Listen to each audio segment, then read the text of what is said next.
Tonight, the Trump administration lifted federal guidelines allowing transgender students to use public school bathrooms and locker rooms matching their chosen gender identity. It will now be up to the states and school districts to interpret whether federal sex discrimination law applies to gender identity. Bay, as you can imagine, people in the LGBT community are quite upset with these developments, and one LGBT rights activist from South Florida took to Twitter to voice her concerns. The Trump administration has lifted federal guidelines on transgender student bathroom protections. It'll now be up to state and school districts to interpret federal discrimination laws. As a transgender teenager, I was deeply affected by the Trump administration's plan to revoke Obama's directive that was trans-inclusive towards kids like myself within schools. Jazz Jennings, a transgender teenager from South Florida who's been featured on CBS 4 News in the past, posted this video on Twitter sitting next to her mother. I know that growing up, I had it really hard because I wasn't allowed to use the girls' restroom. I faced discrimination at such an early age, and I didn't understand why I was being treated differently. Education Secretary Betsy DeVos said the administration has a, quote, responsibility to protect every student in America and ensure that they have the freedom to learn and thrive in a safe and trusted environment, end quote. The Attorney General says anti-bullying safeguards are still in effect. The president's made it clear throughout the campaign that he's a firm believer in states' rights and that certain issues like this are not best dealt with at the federal level.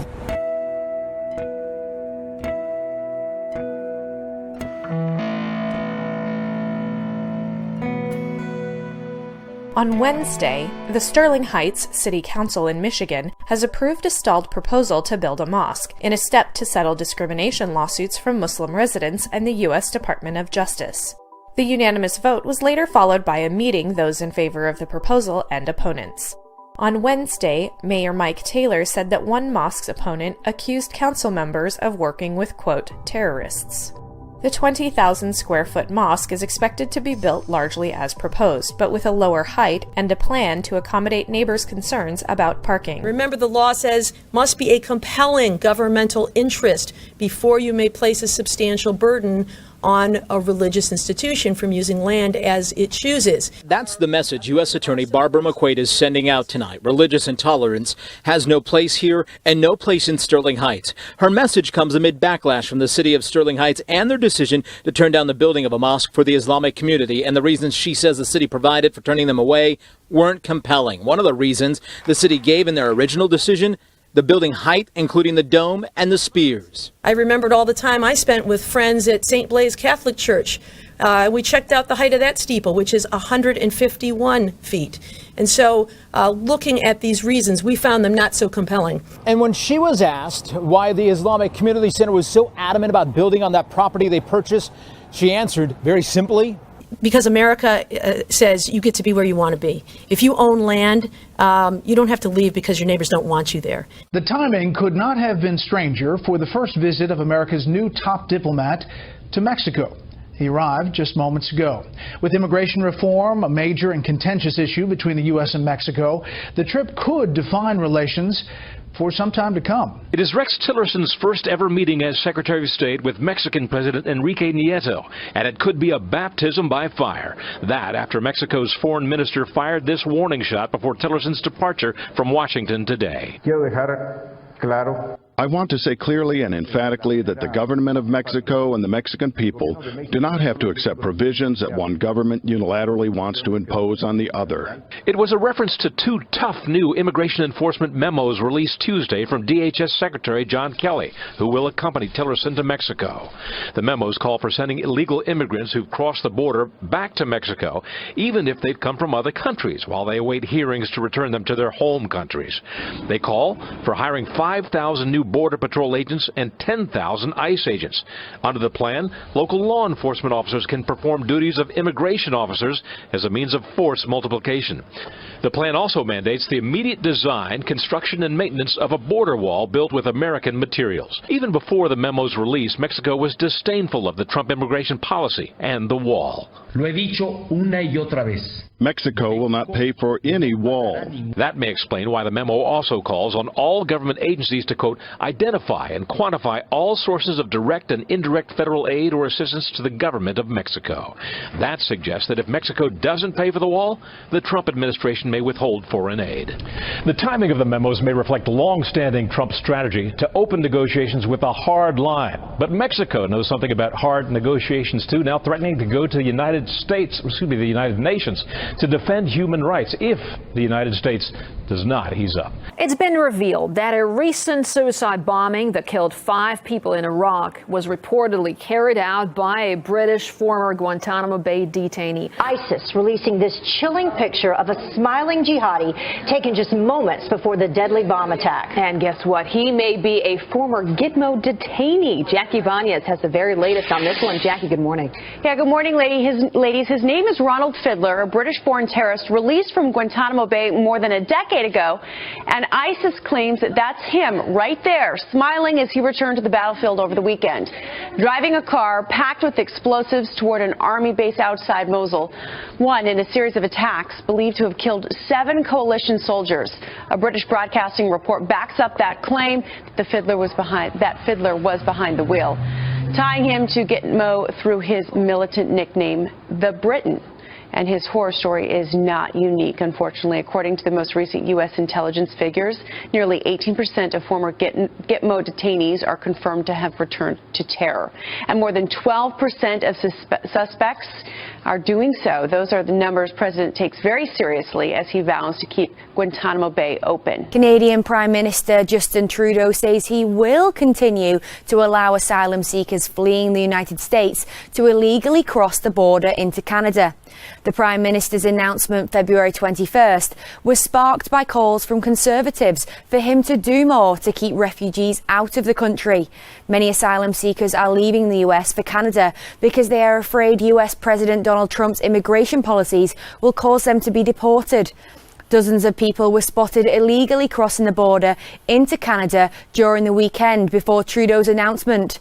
And more than 450 people made legitimate claims for refugee status in January, just at border crossings in the province of Quebec alone. Although Trudeau is keeping the border open to those crossing illegally, he has promised further measures to ensure national security. Turkish Defence Ministry officials say a rule banning headscarves in the military has been relaxed. It signifies a major shift in the armed forces, which have always seen themselves as the guardians of state secularism in the mainly Muslim country. The new rule allowing female soldiers to wear headscarves with their uniforms also reflects the influence of President Recep Tayyip Erdogan. His Islamist-rooted AK party has long campaigned to bring religion into public life. As that ban is lifted in Turkey, it's being enforced in other parts of the world. The German state of Bavaria has announced plans to ban the full-face veil. Muslim women will not be able to wear it in government workplaces, schools and universities, and also while driving. The Interior State Minister says facial expressions and gestures are an important part of communication. New data shows that tourism in Paris continued to decrease in 2016, while other countries showed no significant change. There were 1.5 million fewer visitors to the City of Light last year, translating into an economic loss of at least 1.3 billion euros.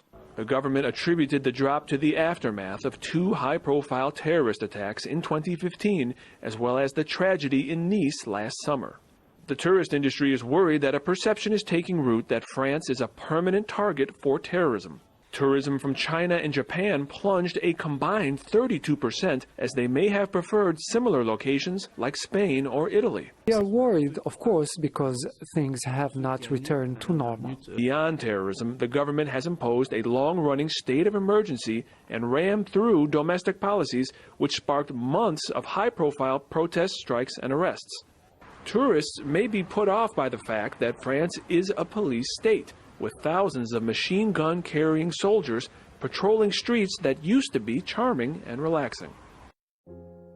According to a new NBC News SurveyMonkey poll, nearly 2/3 of people in the United States are worried that the country will enter a major war within the next 4 years. Results of the poll show that 36% are very worried, while 30% are somewhat worried. Meanwhile, in terms of political parties, the poll adds that 88% of Democrats and Democratic-leaning Americans are worried about a potential war.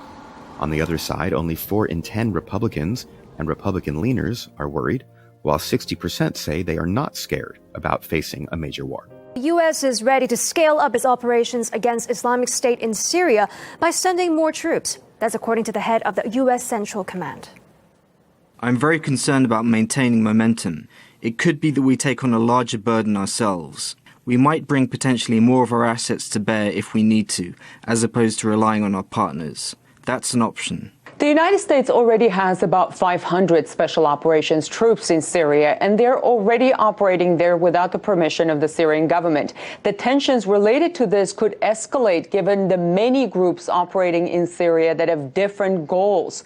Throughout the war, the U.S. has supported anti-government forces. The U.S. Special Ops goal on the ground, though, is to take on ISIL in Raqqa, the terrorist organization's self-proclaimed capital. U.S. officials now say they expect Syrian, Kurdish, and Arab fighters, notably rebels, to play the leading role in seizing Raqqa. But as the head of the CENTCOM said, the U.S. could take on a larger role. That could mean more troops. The prospect that the U.S. may send more troops to Syria comes in the wake of another initiative that the Trump administration is suggesting, that is, of establishing safe zones in Syria. According to Donald Trump, it would be paid for by the Gulf states, and it would be for displaced persons inside Syria. There's no indication at this time that Gulf states would pay. The Syrian government already indicated that it would see it as a hostile act and a violation of its sovereignty if done without Syria's permission. Secretary of State Rex Tillerson has discussed the idea with the Russian foreign minister, but Moscow says it's expecting more details, while warning against a unilateral action. We essentially believe initiatives like these should be based on the real situation on the ground in Syria, where many players, if I may say so, are present, including both troops on the ground and air forces in the Syrian skies. Syrian pro-government media service Al-Masdar reported this morning that Israeli aircraft were spotted in Syrian airspace conducting strikes against a Hezbollah-bound weapons convoy. According to a Syrian army source, the attack took place near the Lebanese border near Damascus and the Kalamun Mountains. No casualties have been reported at this time. The alleged Israeli warplane supposedly flew first through Lebanon to reach the target in Syria. IDF spokespersons would not comment on the strike. Israel has, however, both stated and acted on in the past that it would not allow Hezbollah to continue receiving advanced weaponry. Hezbollah leader Hassan Nasrallah just this past Tuesday said, quote, "In the face of Israel's threats to destroy Lebanon's infrastructure, we will not abide by red lines, especially regarding Haifa's ammonia and the nuclear reactor in Dimona. Hezbollah possesses the full courage for this," end quote. Recent reports from earlier this week report the terror group leader's claims when Hezbollah had reportedly received Russian-made anti-ship missiles. Iranian leaders have long railed against Israel, with several even threatening to wipe the Jewish state off the map. The hardline Islamic Republic's supreme leader is continuing that tradition, with claims that Israel is beginning to disintegrate amid worldwide opposition to its policies. Ayatollah Ali Khamenei's remarks come amid heightened tensions with the Jewish state, as Jerusalem continues to lobby its allies such as Washington to step up actions against Tehran. با پدیدار شدن نشانه‌های افول رژیم صهیونیستی و ضعفی که بر متحدان اصلی آن به ویژه ایالات متحده آمریکا حاکم شده است، مشاهده می‌شود که اندک اندک فضای جهانی نیز به سمت مقابله با اقدامات خصمانه و غیرقانونی و غیر انسانی رژیم صهیونیستی میل می‌کند. The fundamentalist Shiite cleric made the inflammatory statements during the 6th annual international conference his nation hosts on behalf of the Palestinians. Khomeini went on at length to applaud the Palestinians for their heroic resistance against Israel. While utterly ignoring the Jewish people's ancient roots in the Holy Land, he dismissed Israel as being an artificial creation. The two-day event is being attended by nearly 700 delegates from 80 countries. China has created robot police officers that are infused with facial recognition technology that help them identify and arrest criminals. They've also stationed the e-Patrol robot sheriff at the Zhengzhou East Railway Station in Henan. E-Patrol robot sheriffs are going to replace human police officers for the station's night shift. The transition seems to be running smoothly. On its first day, the e-Patrol robot sheriff detected a small fire and prevented it from getting bigger. Microsoft co-founder Bill Gates thinks we should tax companies that use robots to replace human workers. During a recent interview with Quartz, Gates said robots that replace human workers should incur taxes similar to income taxes. Gates said, quote, "Right now, the human worker who does, say, $50,000 worth of work in a factory, that income is taxed. If a robot comes in to do the same thing, you'd think that we'd tax the robot at a similar level." Gates suggests the taxes would be paid by the robot's owners or makers, and the revenue could help fund labor force retraining. The business magnate believes the revenue stream from the tax could provide out-of-work humans with new opportunities in health services, education, and other fields.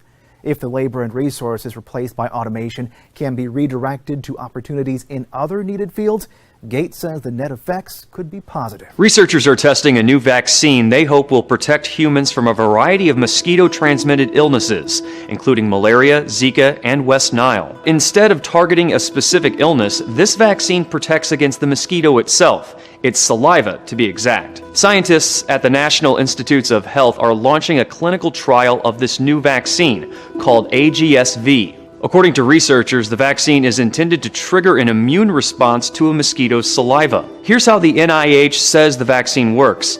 AGSV is made up of 4 synthetic proteins from mosquito salivary glands. Those proteins should trigger a modified allergic reaction that will help block potential infection if a person is bitten by a disease-carrying mosquito. Researchers are starting a phase 1 trial of the vaccine, which is the earliest step in human tests. Feral pigs in North Texas may soon face an apocalypse. The state's agricultural commissioner has approved the first pesticide targeting wild hogs. There's about 2.5 million of them plaguing Texas and its crops, costing the Lone Star State around $50 million a year. However, the move has sparked outrage from hunters. They've started a petition to stop the annihilation. It's already gotten over 1,000 signatures. They're worried people, other animals, and the environment could be exposed to the poison. 20 years ago, a sheep named Dolly became an international symbol for one of the most controversial scientific subjects, cloning. Scientists at the Roslin Institute in Scotland said they successfully cloned the first mammal from an adult cell. But soon after, people were worried scientists could clone humans. The National Bioethics Advisory Commission said it was morally unacceptable to clone a child. And then President Bill Clinton passed a 5-year ban on any research into human cloning. Since Dolly, scientists have cloned other animals, including cows, chickens, horses, and rats, citing their benefit for medicine and agriculture. In 2008, the Food and Drug Administration said meat and milk from cloned animals is as safe as the non-cloned variety. Other scientists have studied ways to save endangered species and even bring back extinct animals using cloning. A team at Harvard University is even trying that with the woolly mammoth. A Gallup poll found the public has been more okay with animal cloning over the years, but human cloning is still considered taboo. Most of the human cloning arguments center around reproduction. Supporters say it one day could help infertile couples have children, but the majority of scientists and lawmakers still consider it immoral and argue even if they could do it, there's a high chance of abnormalities. But the public opinion of human cloning is also changing. In 2016, 13% said human cloning is moral, a jump of 6 percentage points since 2001. This might be due to human cloning's potential medical benefits, like growing organs. In a recent study, scientists said they created the first successful human-animal hybrids when they put human cells into a pig. The researchers wanted to test growing human organs inside animals, which could help people needing organ transplants. But lawmakers and the public are still divided. Experiments like the human-pig hybrid study can't get public funding. It may be a few more decades before we have Dolly, the human clone. Houston area residents woke up to a colorful view as severe thunderstorms began to roll in Monday morning. And this time, it wasn't a rainbow. The sky lit up with vivid shades of pink and purple as the sun rose, and social media users couldn't help but connect the stunning sky's magenta hue with Prince's famous Purple Rain song. It was unlike anything residents had seen before. Sky watchers say the purple glow lasted for about 2 hours. Some reported seeing the colorful sky as early as 5:30 a.m. and say it started to fade to gray around 7:15.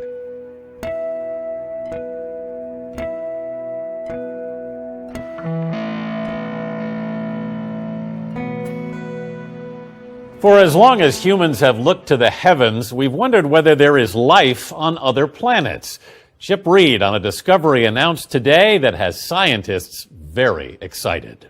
For astronomers, finding 7 Earth-sized planets orbiting a single sun is like finding a pot of gold next to the Holy Grail. NASA scientist Thomas Zurbuchen. The discovery gives us a hint that finding a second Earth is not just a matter of if, but when. In fact, it may be the best place yet found to search for life. Sarah Seeger of MIT. We've made a giant accelerated leap forward in the search for habitable worlds. 3 of the planets are in the so-called Goldilocks zone. Not too hot, not too cold, just the right temperature for liquid water, the key to life as we know it. It's possible all 7 have water. A NASA artist with a vivid imagination thinks this is what the 5th planet could look like. Its neighbors easily visible and the sun much closer than ours. Fortunately, it's also much smaller and cooler, which keeps the planets from getting fried. These heavenly bodies are 39 light-years away. That's 235 trillion miles, but by astronomical standards, they're practically next door. Close enough that when the James Webb Space Telescope is launched next year, it will be able to analyze the planet's atmospheres, a big step toward answering the question, are we alone? Sharnique Desant and Ashley Jordan had never met before. Sharnique is a customer service manager here at Walmart. She wasn't even supposed to be working that night, but she's glad she was because she says she's blessed to be a blessing to someone else. This one goes with me. There. Ashley Jordan is a stay-at-home mom to 3 little girls. She says her husband works long hours so she can afford to stay home. Half the time, his whole check goes to groceries and household stuff. Saturday night's dreaded trip to Walmart was no different. We had 2 full buggies, one with just groceries and the other with household stuff.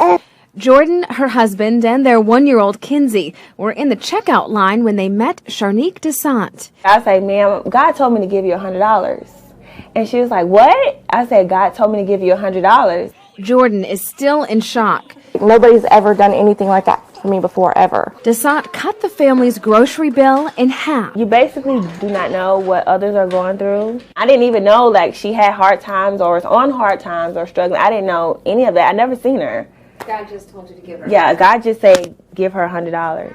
Desant did not know anything about Jordan, including she had 2 other young children at home, Kaylee and Aubrey. Everybody goes through this struggle where they can't make it some months they can do it. We can make it. We have the money. It's just these past couple weeks have been hard, and I think everybody has those moments. It's not just about us. So I hope other people can, see what she did and, pay it forward to somebody one day. Because I definitely will. The 2 took a picture, which Jordan quickly posted on Facebook, along with the story. There's really nothing special about us. I didn't expect this to go that viral. I just wanted to say a thank you to her. I just want to do right and be right.